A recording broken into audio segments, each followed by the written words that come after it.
STU Journalism and the New Brunswick Beacon present the Basement Files. Hi, I'm Bronte James. And I'm Kaylee Moore. And for this week's edition of the Basement Files, we're here at the Grant Harvey Center. Our top stories this week are: the St. Thomas men's rugby team had a game suspended over the weekend due to inappropriate behavior at an off-campus rugby party. Stephane Dion visits Fredericton as the keynote speaker at this year's Political Science Conference. New Brunswick Green Party sang their concerns to their new leader. Over the weekend, the St. Thomas men's rugby team were the center of controversy. Kaylee, were you able to speak to anybody on the matter? Yes, we were able to speak with players and officials on this incident. Here's more on the story. Rumors of hazing were dismissed after further investigation into an off-campus party involving STU's rugby team. The university suspended Saturday's game against UPEI, resulting in a forfeit for the Tommies. Assistant coach Owen Marshall speaks on the matter. It's quite clear that athletics is a privilege, and if you want to partake in the privilege, that you need to sign a code of conduct, and you need to be aware that your conduct can be judged. Senior rugby player Dave Jennings says he understands the sanction placed on his team and wants people to know no player was pressured to drink. I guess I can see where they're coming from, where they say it's like we create an atmosphere which facilitated underage drinking. But at the same time, it's like no one was there that didn't want to be there, and no one drank that didn't want to drink. Due to a hazing incident in 2010 resulting in a student's death, the university must take full precaution. A faculty email was distributed by Jeffrey Carlton describing the incident. What we've done is we've revised our student code of conduct, we've revised our athletics code of conduct. We try and educate the students as much as possible about appropriate behavior with their teammates, with their classmates, in residence, off campus. And we get new students every year, or we get new athletes every year, so we just have to keep taking these same messages and delivering them over and over again. And when we have violations, we want to deal with it quickly and thoroughly and make sure we send a strong message to our student athletes. The men will present to university officials this week on how they hope to move forward.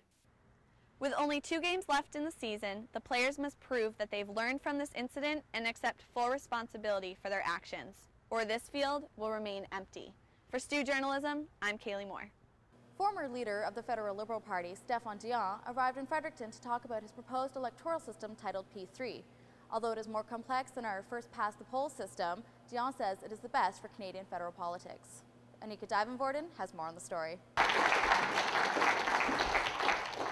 St. Thomas University welcomed Stephane Dion to their campus yesterday afternoon.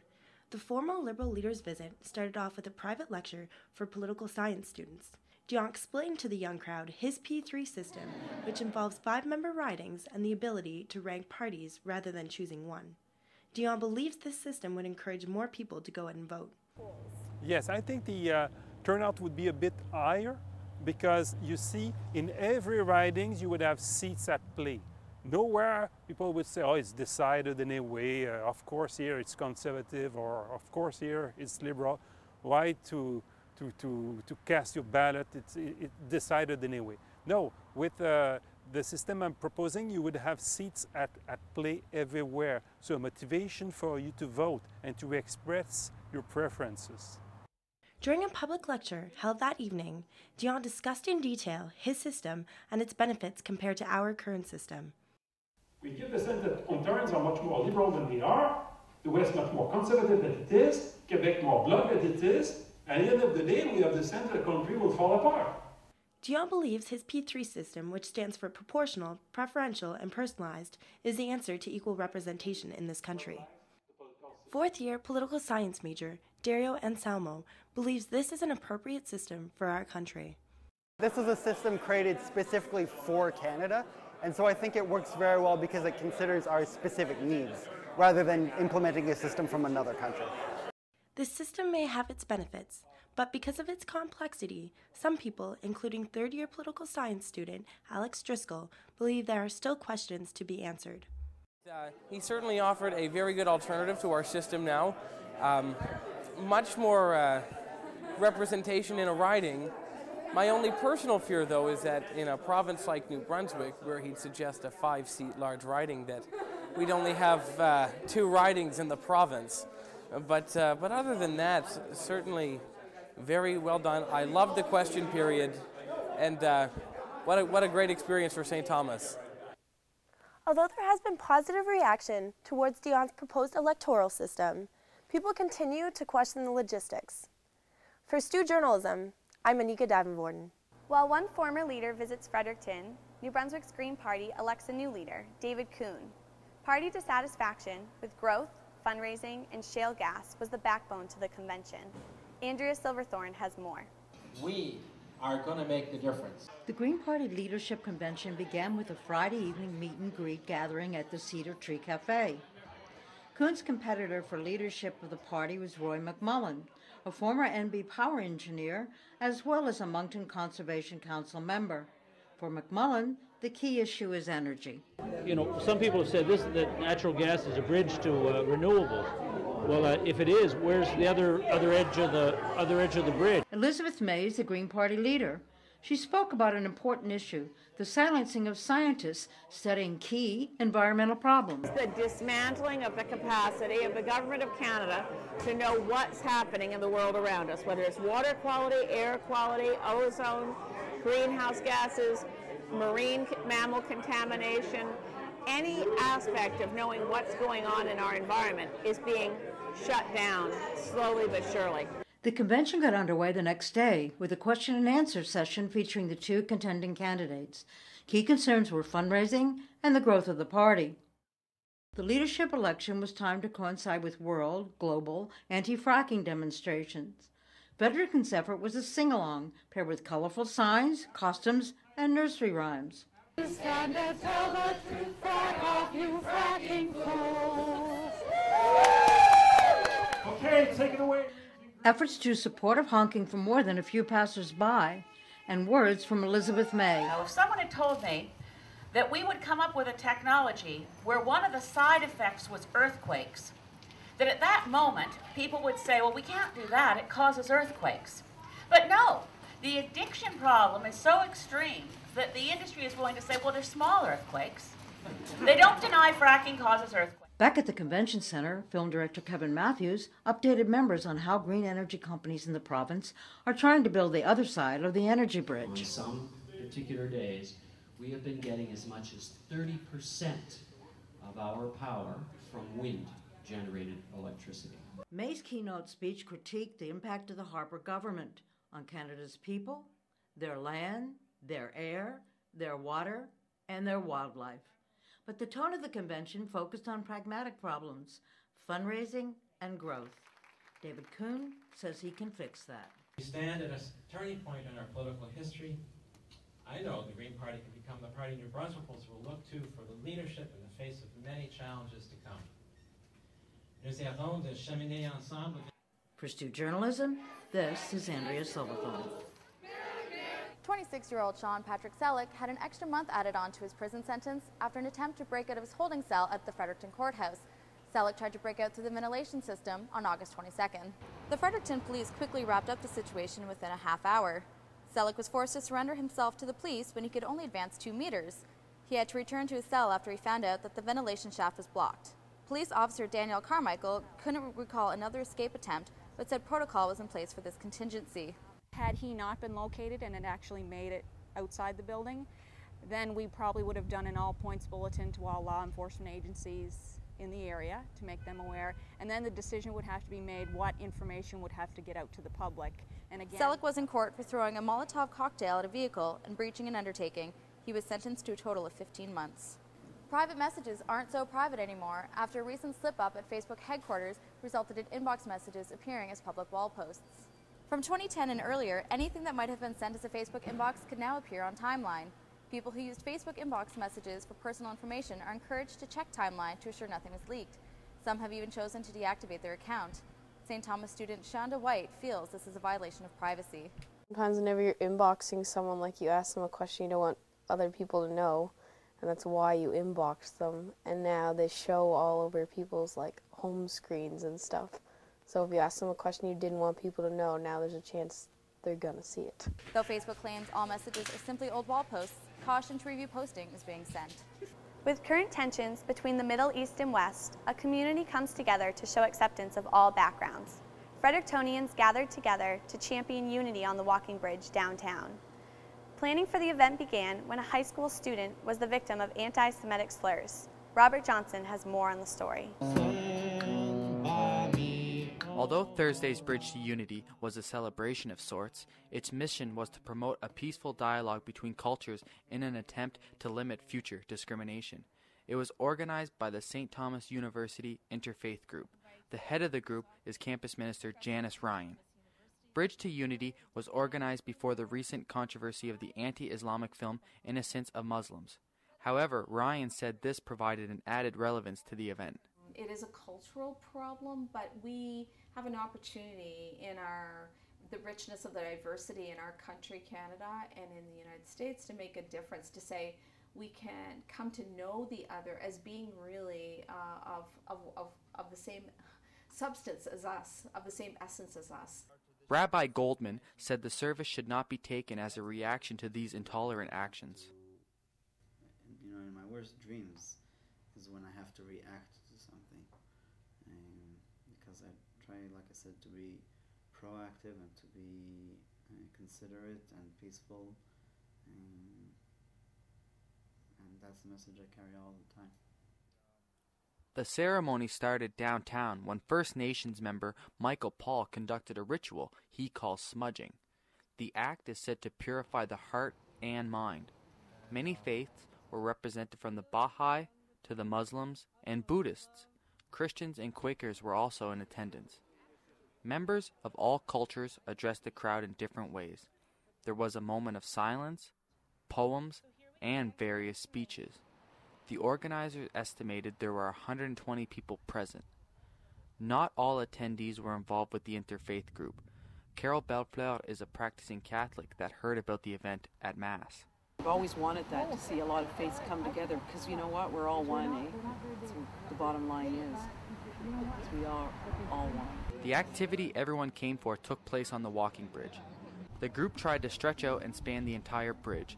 As the lit candle traveled down the human chain, each individual gave a salutation of peace in accordance with their beliefs. Afterwards, the crowd formed a circle around the candle as the final speech was given. The occasion ended with everyone embracing those around them. Janice Ryan hopes this event will bring more people into the interfaith group. For the New Brunswick Beacon, I'm Robert Johnson. Right to Play is an organization spreading health information through sport. I met with Melissa Foster, who traveled to Africa this summer, and she shared her experience with me. So what is Right to Play, and how did you become involved in it? Right to Play is an international development organization that uses sport and play for health, development, and peace. So basically they just use these simple games and they'll use them to teach life lessons or health education, communication, etc., all those things that we have the opportunity to learn from sport. I originally became involved in Right to Play through one of my professors who had told me about the organization, and for me, sports and play has always been a significant part of my life, so it was an easy match when I found out about the organization. So I know recently you just came back from your trip to Lilongwe as well as Rwanda for Right to Play. What were some of the reasons and some of the things you got to go there for?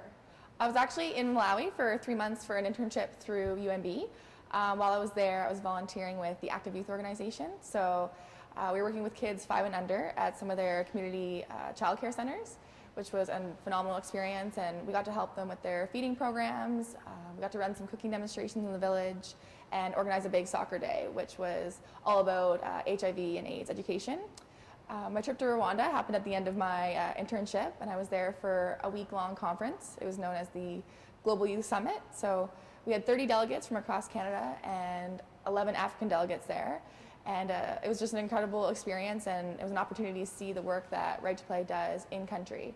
So we got to play some of their games and see how they relate them to real-life situations. Okay, and what were some of the games that you were able to play with them to show these real-life situations? One of the games that we got to play was, in basketball, we call it Steal the Bacon. So there's just a basketball in the middle, and if you have the same number in opposite teams, you run together, and whoever gets the ball got to pick a card, and all the cards actually had questions relating to HIV and AIDS on them. So we would bring the group together and discuss the question and then come up with an answer, and it was just a really amazing opportunity to see how playing this game made everybody feel comfortable and had this incredibly honest and open discussion about a really difficult topic. Yeah. So on the 23rd, the UNB men and women soccer team, I know Right to Play held the fundraiser Go Shoeless. How much money were you able to raise there, as well as what did the event entail? Our Go Shoeless event was an awesome start to the year for Right to Play UNB. We had a shoe check at the event, so fans and spectators, they made a donation and got to check their shoes and go barefoot, just like the coaches. And we had a gift basket, so we sold tickets on that all day. Another great highlight of the day was that we played some games, some Right to Play games with kids at halftime, so that was a lot of fun. At the event, we ended up raising just over $1,900, and a significant contribution of that was made by a U11 soccer team who handed us over a check for $800 from different fundraising events that they'd done over the summer, so that was really special. So what are some of the events that UNB's Right to Play is hoping to hold in the upcoming years? So some of the upcoming events that RTP UNB has planned for this year is we're going to be hosting our second annual flag football tournament. So right now that's scheduled to happen at the end of October, and that was a lot of fun last year, so we're hoping for another good turnout. We also are planning on doing a number of school presentations. So we have gone into the elementary schools around the city and just presented to them on what Right to Play does, and had played some games with them. Also, we're hoping to do an event with the hockey team and make it an RTP event, as well as our basketball teams, because last year we hosted a Go Yellow. So similar to Go Shoeless, where we had the coaches coach without shoes. And finally this year, our big event at the end of the year is hopefully going to be a music concert. So looking forward to that one as well. So on your trip to Rwanda, you said you met with all the different delegates and also other people from Canada. What was the biggest thing that you took away from that trip? I think one of the most incredible experiences that I had in Rwanda was getting to meet with the National Children's Council there. And this council is made up of a group of children basically from, I think it was ages 13 to 19. And they meet once a year with their government, and they bring up issues that the youth are having and try to make policy changes. So when we were there, we found out that 6 years ago in Rwanda, education wasn't free. And when the National Children's Council had met with the Rwandan government, they brought up this issue. And since then, that's why education's been free in Rwanda. So it's pretty incredible that children at that age are implementing policy changes. So it makes me think about what I was doing when I was 13, and that's definitely not what it was, so pretty incredible. While Right to Play is bringing sports to Africa, this new facility is bringing sports to Fredericton. After months of construction delays, the city finally unveiled the new Grant Harvey Center on September 28th. The first rink in North America to be equipped with a geothermal heating and cooling system will feature tennis and aquatic facilities in the upcoming months. Nick Murray has more on the story. We're ready. Okay, on 3, give 2, 1. Much of Fredericton's sports community came out on Friday morning to get a glimpse of the $30 million rink. Also in attendance were Lieutenant Governor Graydon Nicholas and Fredericton MP Keith Ashfield. Mayor Brad Woodside says the new arena is the icing on the cake for Fredericton recreation. Ladies and gentlemen, a community is more than just a building here and a building there. It's about the total community.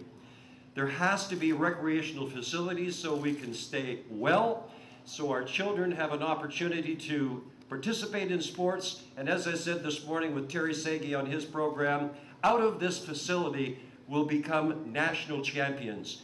No doubt about that in my mind. The arena is named after Fredericton natives Buster Harvey and Danny Grant.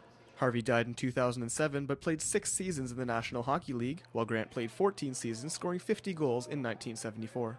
I was here at 5:45 this morning, and I was just sitting out in the parking lot looking at the Grant Harvey Center, and brought back a lot of memories. So yeah, it's a real honor, and I'm really proud. The arena will be the new home for the St. Thomas Tommies hockey program. Both the men's and women's teams will have their own private facilities paid for by the university. Friday, the men's team got their first tour of their new home, which includes a kitchen, players' lounge, laundry services, a state-of-the-art dressing room, and full fitness facility. St. Thomas is also looking to improve the fan experience at the games. Athletic coordinator Eric Moffat says fans can expect a better game atmosphere with the new rink. It just has a lot more of a professional look, and you know, we try to augment what the fan experience is going to be, and have, you know, green promos. Our corporate community is going to be quite involved, so a lot of them, there's going to be some partnership nights there. So there's going to be giveaways from some of our corporate partners, and it's going to be a great new fan experience across the board. As the season approaches, it's time for the Tommies to finally say goodbye to the rink they called home for almost 50 years and pack up for the big move up the hill to the Grant Harvey Center. With the final preparations in place, the only thing left to do now is to drop the puck. The St. Thomas women's hockey team will take the ice on October 13th against L'Université de Moncton, while the men will have their home opener on October 19th versus Acadia. For STU Journalism, I'm Nick Murray. While hockey teams are looking forward to their new home, Sports Day New Brunswick enjoyed the third annual event held here at the Grant Harvey Centre. Upstairs held booths for various sports and activities. People of all ages found themselves enjoying the opportunity to discover a variety of different sports. Each organization's table had a distinct presentation. For example, the New Brunswick Sports Hall of Fame booth had a contest to lure on lookers, and the tennis display had their own area sectioned off to create a miniature tennis court. Sports New Brunswick Communications and Events Coordinator Lindsay Sparks says the convention's main purpose was to promote healthy living. Whether you're just playing for fun or you find a sport that you really, really love and want to compete, that's great too. The big thing is we just want people being active and involved and getting all the benefits that can come from physical activity. Sports Day provided a location for all New Brunswick sports clubs to recruit new members. Controversy comes to Fredericton as David Mamet's play, Oleana, hits the Black Box Theatre. After 20 years, its plot of inappropriate student-teacher relations is still relevant today and asks the question, who's at fault? Justin Cook has more. I'm going to say that it was I and not you who was not paying attention. We'll start the whole course over. Your grades in A. The play Oleana premiered in 1992 and has been called one of the most controversial productions of the 90s. 20 years later, and Oleana still gets polarizing reviews.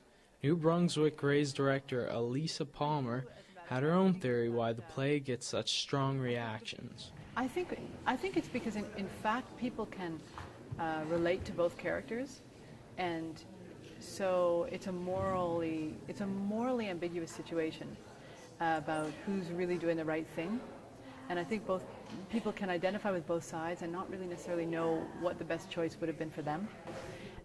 Palmer directed Theatre New Brunswick's version of Oleana, which premiered on September 20th. Students piled into the Black Box Theatre to watch its first matinee performance, and the play was sold out on the 21st. Certain St. Thomas University professors made an assignment out of Oleana. Most members of the audience had read the script beforehand, and many found the performance to be a completely different experience. One student enjoyed the play, but left unsure of which character to cheer for.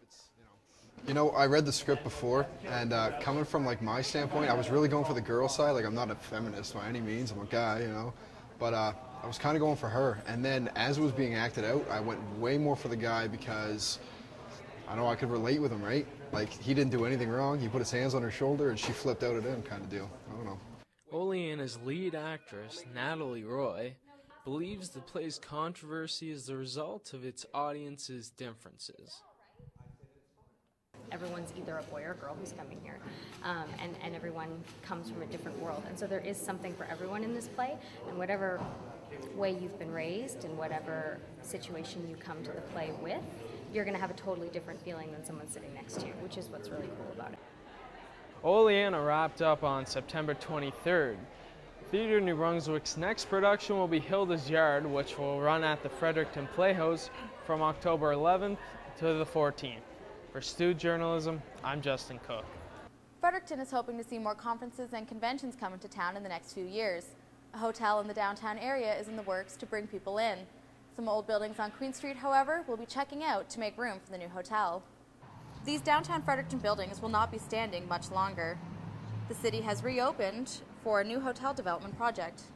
The city says the need for a new hotel is a way to increase the number of annual conferences to be held in Fredericton. I think the economics of this particular property and the economics of a hotel in the downtown will result in a hotel of a certain status that's going to be built here anyway. In other words, it's usually one of the more upscale hotel names or brands that is built in new downtown areas, and we would probably see that. It's similar to what you have with the Crown Plaza. Keenan says all developers' bids must be in by the end of October, and the final decision will be made by January 2013. The St. Thomas Student Union announced that Hey Rosetta, an indie rock band from St. John's, Newfoundland, will be the fall concert on October 15th. The concert will be held at the Farmers Market, and tickets for STU students are $15 and $25 for the public. Thank you for watching this week's edition of the Basement Files. If you'd like to check out these stories and more, visit us online at the New Brunswick Beacon at nvbeacon.ca. See you next time.